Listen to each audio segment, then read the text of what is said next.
খবর পড়ছি অনিন্দ্য সুন্দর রায়। শুরুতেই বিশেষ বিশেষ খবর।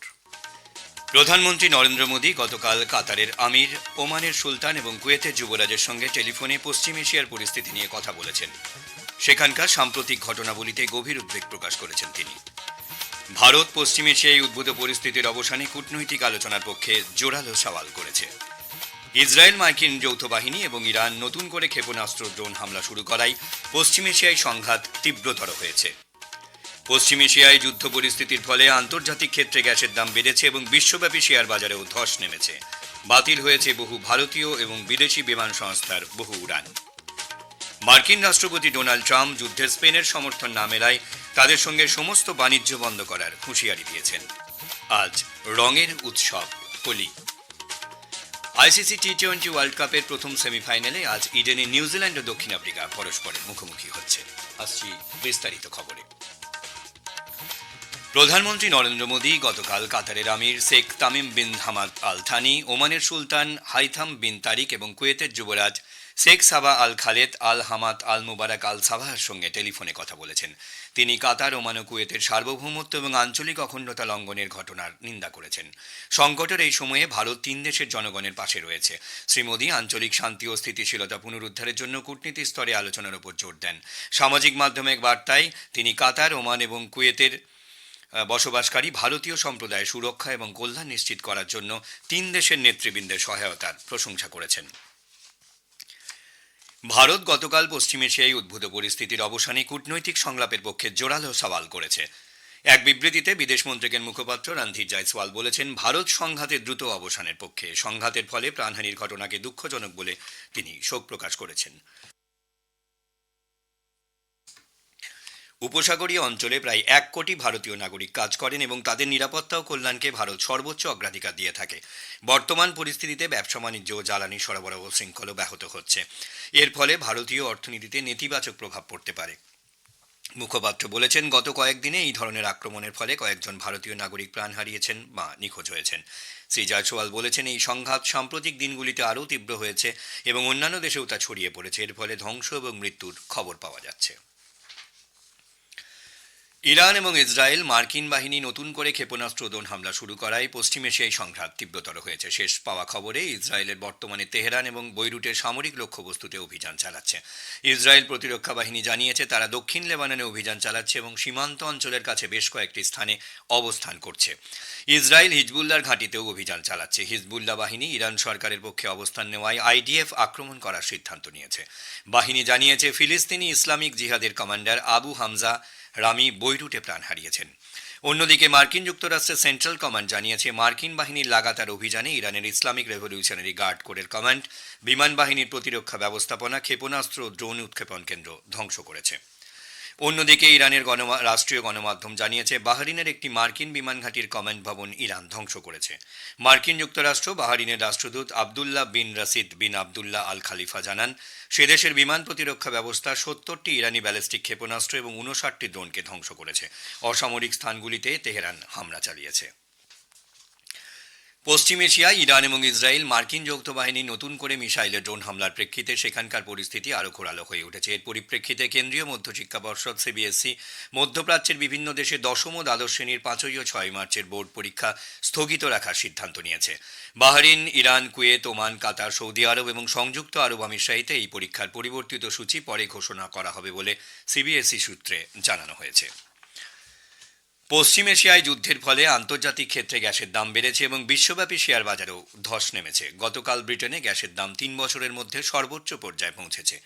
অন্যদিকে অপরিশোধিত তেলের 2024 সালের জুলাইয়ের পর প্রথমবারের মতো ব্যারেল প্রতি $85 উপরে উঠে গেছে।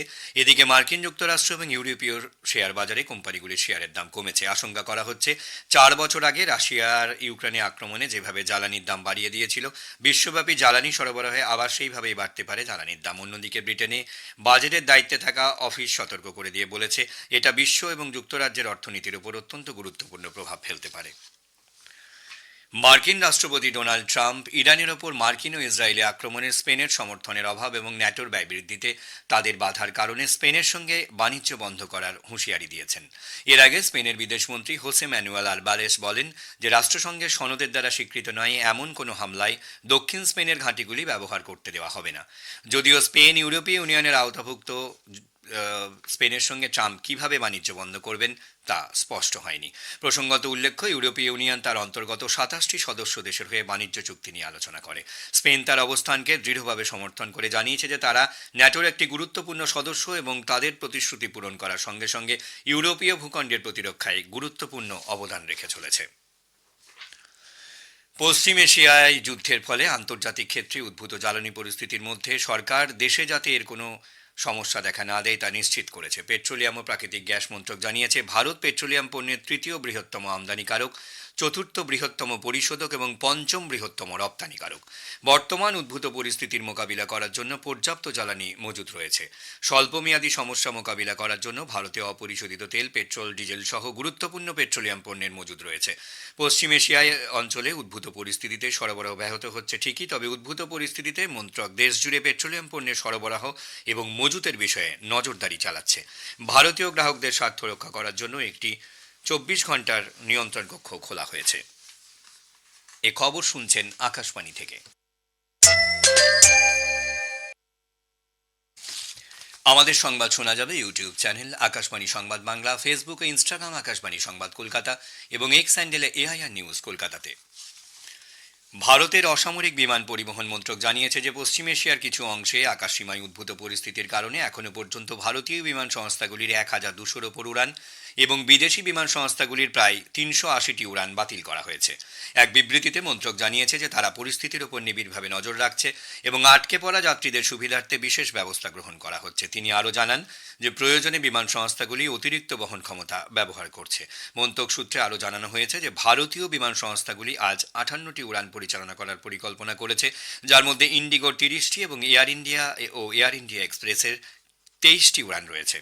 মন্ত্রক সূত্রে আরও জানানো হয়েছে যে ভারতীয় বিমান সংস্থাগুলি তাদের সময়সূচিতে সূক্ষ্ম সামঞ্জস্য সাধন করেছে। এর সঙ্গেই দীর্ঘ এবং অতিদীর্ঘ দূরত্বের বিমান পরিষেবাগুলি বিপজ্জনক আকাশসীমা এড়িয়ে পর্যায়ক্রমে বিকল্প আকাশপথে পুনরায় চালু করা হচ্ছে। মন্ত্রক আরও জোর দিয়ে বলেছে যে তারা বিমান সংস্থাগুলির সাথে ক্রমাগত যোগাযোগ রেখে চলেছে এবং এই সময়ের মধ্যে টিকিটের দামে যাতে কোনো অযৌক্তিক বৃদ্ধি না হয় তা নিশ্চিত করার জন্য বিমানের ভাড়ার উপরেও নজর রাখা হচ্ছে। যাত্রীদের বিমানবন্দরে যাওয়ার আগে তাদের নিজের বিমান সংস্থাগুলির থেকে সরাসরি বিমানের সর্বশেষ অবস্থা জেনে নেওয়া এবং এর জন্য শুধুমাত্র সরকারি সূত্রের উপর নির্ভর করার উপর পরামর্শ দেওয়া হয়েছে। সারা দেশে আজ পালিত হচ্ছে রঙের উৎসব হোলি। রাষ্ট্রপতি দ্রৌপদী মুর্মু ও লোকসভার স্পিকার ওম বিড়লা হোলির প্রাক্কালে দেশবাসীকে শুভেচ্ছা জানিয়েছেন। রাষ্ট্রপতি তাঁর বার্তায় বলেছেন, হোলি আনন্দের উৎসব।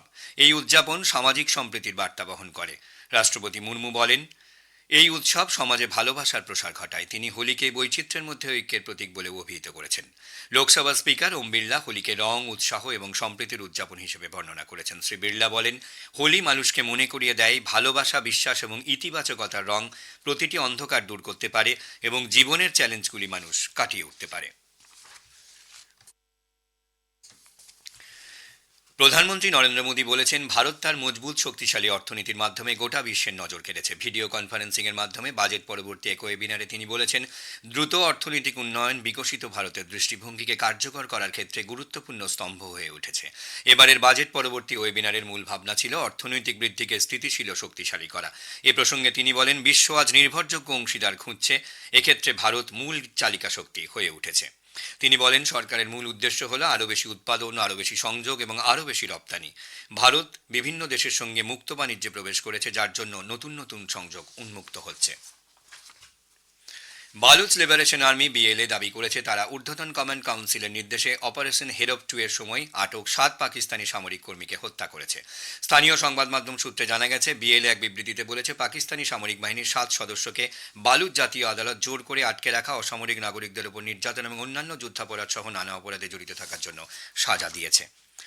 ইডেনে আজ টি-20 ক্রিকেট বিশ্বকাপের প্রথম সেমিফাইনালে দক্ষিণ আফ্রিকা নিউজিল্যান্ডের বিরুদ্ধে খেলবে। খেলা শুরু হবে সন্ধ্যে 7টায়। গত বিশ্বকাপের রানার্স দক্ষিণ আফ্রিকা অপরাজিত থেকে এই বিশ্বকাপের সেমিফাইনালে পৌঁছেছে। অন্যদিকে নিউজিল্যান্ড সুপার 8-এ শ্রীলঙ্কাকে পরাজিত করে পাকিস্তানের থেকে নেট রান রেটে এগিয়ে থেকে শেষ 4-এ পৌঁছেছে।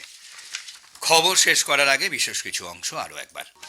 প্রধানমন্ত্রী নরেন্দ্র মোদী গতকাল কাতারের আমির, ওমানের সুলতান এবং কুয়েতের যুবরাজের সঙ্গে টেলিফোনে পশ্চিম এশিয়ার পরিস্থিতি নিয়ে কথা বলেছেন। সেখানকার সাম্প্রতিক ঘটনাবলিতে গভীর উদ্বেগ প্রকাশ করেন তিনি। ভারত পশ্চিম এশিয়ায় উদ্ভূত পরিস্থিতির অবসানে কূটনৈতিক আলোচনার পক্ষে জোরালো সওয়াল করেছে। ইসরায়েল মার্কিন যৌথ বাহিনী এবং ইরান নতুন করে ক্ষেপণাস্ত্র ড্রোন হামলা শুরু করায় পশ্চিম এশিয়ায় সংঘাত তীব্রতর হয়েছে। খবর এখানে শেষ হলো। পরবর্তী সংবাদ 7:25 মিনিটে।